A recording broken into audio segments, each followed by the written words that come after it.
quero acabar com eles. Tá legal. Agora fiquei arrepiado.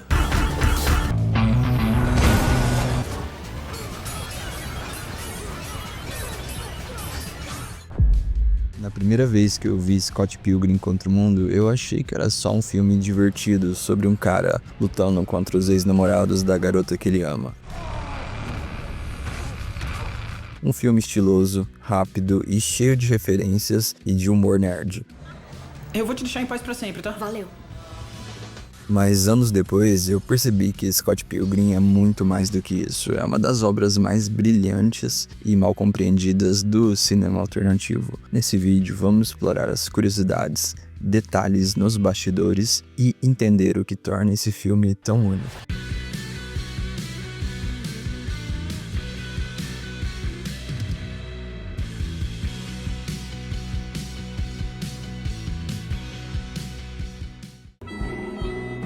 Vamos lá? Antes de ser um filme, Scott Pilgrim era uma série de quadrinhos criada por Brian Lee, publicada entre 2004 e 2010, 6 volumes no total, lançados ao longo de 6 anos, que conquistaram um público fiel, porém ainda de nicho, aquele tipo de obra que quem conhecia amava, mas que não estava nas prateleiras principais das livrarias. Brian cresceu no Canadá, cercado por cultura pop japonesa, videogames e música alternativa. Tudo isso acabou se misturando em sua criação de um jeito quase orgânico. Ele não estava tentando fazer algo descolado, ele estava simplesmente colocando no papel tudo o que ele amava. Mangás, indie rock, jogos, relacionamentos bagunçados e aquela sensação estranha de estar na casa dos 20 e poucos anos sem saber direito o que fazer da vida. Todo mundo ao seu redor parecia saber o que estava fazendo, menos ele. Isso te soa familiar? É porque é algo universal. Ele mesmo já disse em entrevistas que Scott Pilgrim era uma autoterapia com humor.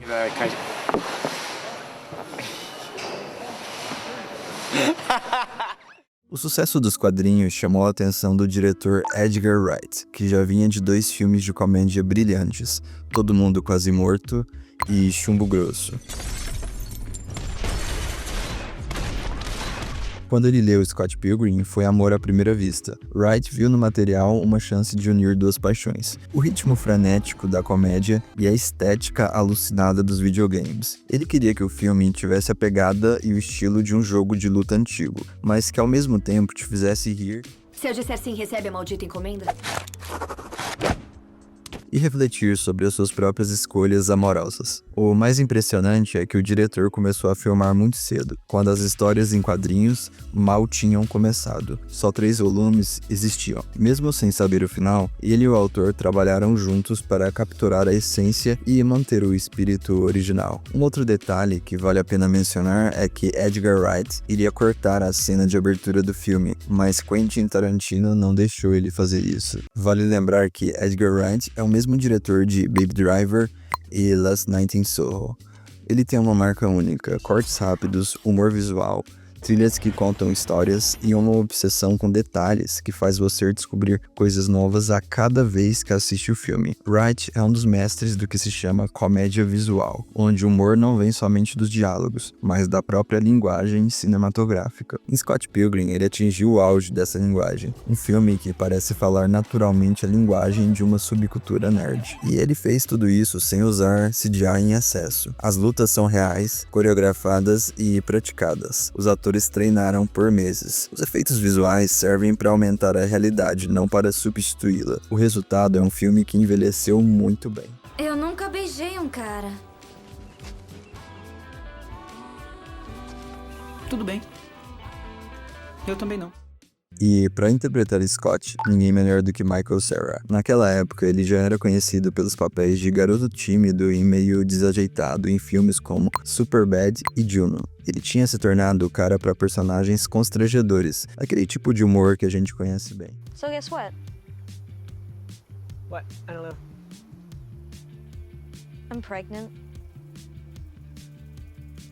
What should we do? Mas em Scott Pilgrim, ele entrega algo diferente. Uma mistura perturbadora de inocência e egoísmo. Michael interpreta um cara adorável à primeira vista, mas que também é inseguro. Scott não é um herói. Ele é um cara de 23 anos que namora uma menina do ensino médio porque isso faz ele se sentir descolado. É um protagonista que parece gentil, mas tem muito o que amadurecer. E é justamente isso que torna o filme tão envolvente. Michael Cera teve que treinar durante meses para as cenas de ação. Ele aprendeu a tocar baixo de verdade. Aquelas cenas da banda são dele mesmo tocando. Treinou Kung Fu e literalmente passou por um treinamento sobre videogames para entender os movimentos e as lutas. In a way, like sort of having another actor who would have been more obviously physical wouldn't have seemed as surprising or funny. No centro da história estão Scott Pilgrim e Ramona Flowers. O que torna essa dupla tão interessante é que nenhum dos dois é perfeito. Eles não tentam se encaixar em nenhum padrão. Nenhum dos dois é a salvação um do outro. Scott é um músico desempregado que vive uma vida confortável até demais. Ele mora com seu melhor amigo Wallace Wells, que rouba cada cena em que aparece. Dorme num colchão no chão e passa os dias ensaiando com a sua banda medíocre. Ele encara problemas de imaturidade porque ali ele se sente seguro. Ramona é misteriosa, independente e emocionalmente complexa. Ela entrega encomendas da Amazon. Sim, em 2010 aquilo era bem menos comum. E muda a cor do cabelo constantemente. Cada cor representando uma fase diferente, um começo e uma tentativa de se reinventar. Ela é o tipo de pessoa que parece ter tudo sob controle, mas carrega uma bagagem emocional escondida. Scott precisa literalmente lutar contra o passado de Ramona, mas o filme é esperto o suficiente para mostrar que ele também precisa confrontar o seu próprio passado. Ramona Flowers se tornou um ícone da cultura pop. Cabelo colorido, estilo alternativo, descolada, escuta músicas indie. Ela é literalmente a primeira e-girl da história antes do TikTok existir. A Ramona também se encaixa de certa forma no conceito de Manic Pixie Dream Girl, que foi criada pelo crítico de cinema Nathan Rabin em 2007, para descrever aquele tipo de personagem feminina que existe nos filmes apenas para ensinar o protagonista masculino, geralmente um cara entediado e deprimido, a abraçar a vida e a suas possibilidades. Ela é peculiar, divertida, espontânea, tem um excelente gosto musical e parece não ter problemas próprios ou uma vida complexa. Pensa na Clementine de Brilho Eterno de uma Mente Sem Lembranças ou na Summer de 500 Dias com Ela. Elas existem para curar o tédio existencial do homem, para ser a fada madrinha moderninha que vai salvar ele de si mesmo e depois desaparecer quando não for mais necessária. À primeira vista, a Ramona parece se encaixar perfeitamente nisso. Ela tem uma aura de garota legal demais para você. Ela aparece misteriosamente na vida de Scott, ele se apaixona instantaneamente e de repente ele tem um propósito: derrotar os 7 malditos ex-namorados. Mas aqui está o truque: Ramona não quer ser isso. Ela é uma mulher tentando lidar com seu próprio passado, seus próprios erros, suas próprias inseguranças. Ela não está ali para consertar o Scott. Na verdade, ela mesma está quebrada, tentando se reconstruir. Ela não é um prêmio para o herói conquistar, e no final ela escolhe ficar com Scott não porque ele venceu ou porque ele merece, mas porque ambos decidiram tentar crescer juntos. Esse subtexto é que torna o filme tão diferente das comédias românticas comuns. Nada é sobre conquistar a garota, é sobre duas pessoas bagunçadas que acabam se ajudando. Acho que a gente pode tentar mais uma vez.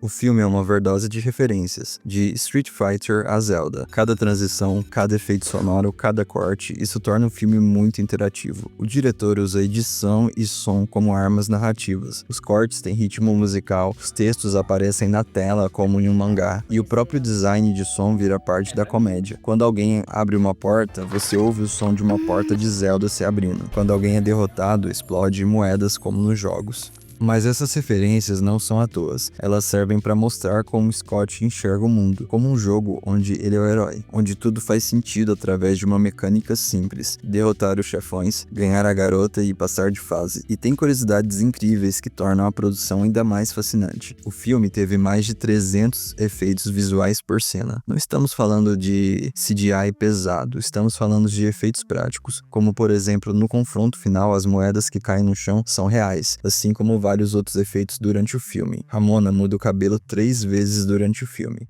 Sabe o seu cabelo? Sei sim. Ele tá todo azul.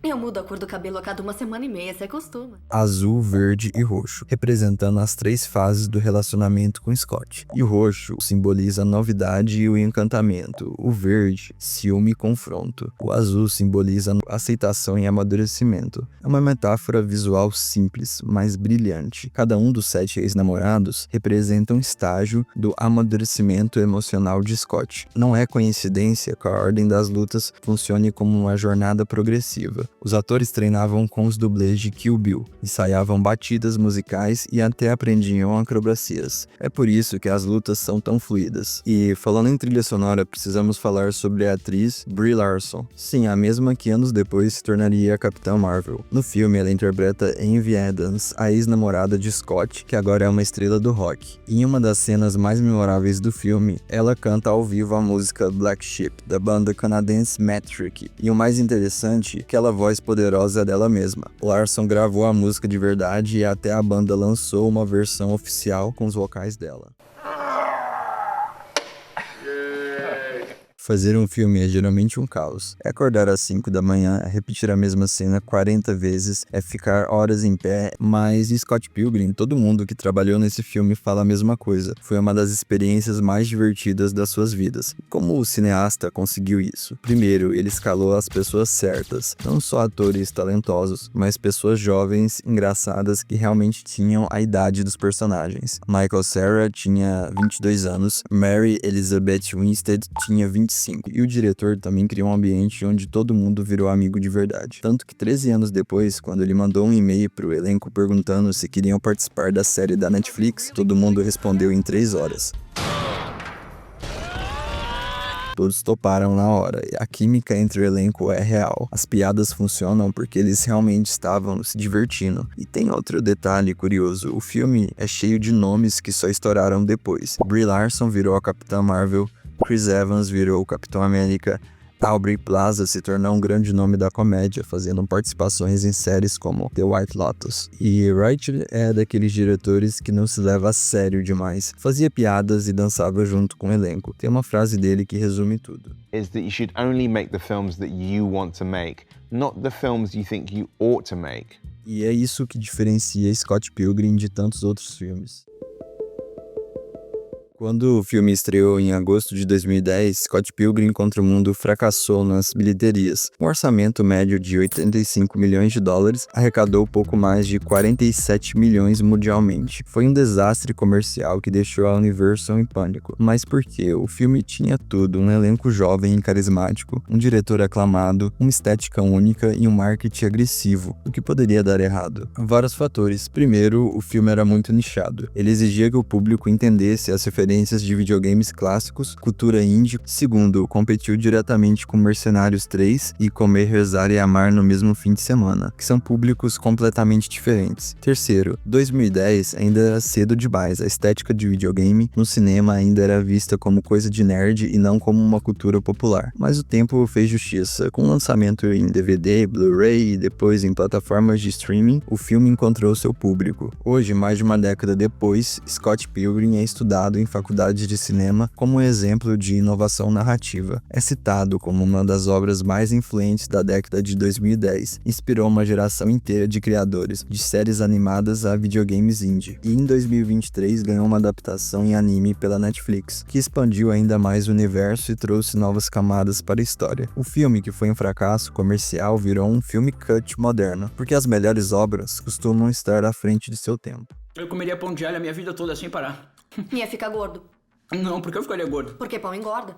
Pão engorda, é verdade? Mais de uma década depois, Scott Pilgrim contra o Mundo continua sendo um dos filmes mais únicos que você vai encontrar. As escolhas ousadas do diretor, um elenco de peso e uma estética visual única que ninguém conseguiu replicar desde então. Tudo isso faz do filme algo verdadeiramente especial. É raro ver um filme que se arrisca tanto, que mistura tantas referências sem parecer forçado, que consegue ser engraçado e visualmente deslumbrante ao mesmo tempo. É um filme honesto sobre pessoas imperfeitas, embalado na estética mais divertida e criativa que o cinema já viu.